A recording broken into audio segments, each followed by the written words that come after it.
अस्सलामु अलैकुम वरहमतुल्लाहि वबरकातुहू औज़ु बिल्लाहि मिनश शैतानिर रजीम बिस्मिल्लाहिर रहमानिर रहीम।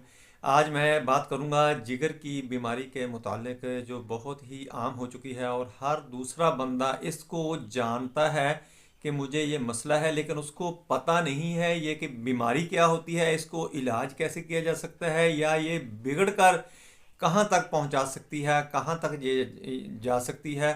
ये जिगर को डैमेज कर सकती है, जिमर जिगर को तबाह कर सकती है और बहुत ही कॉम्प्लिकेशन पैदा हो सकती है। दोस्तों, पूरी वीडियो देखें, आपको बहुत ज़्यादा फ़ायदा होगा। मैं पूरी डिटेल से बात करने की कोशिश करूंगा कि आपको समझा सकूं कि फैटी लीवर क्या होता है। मैं हूं डॉक्टर हाफिज़ रंजन। आप देख रहे हैं यूट्यूब चैनल।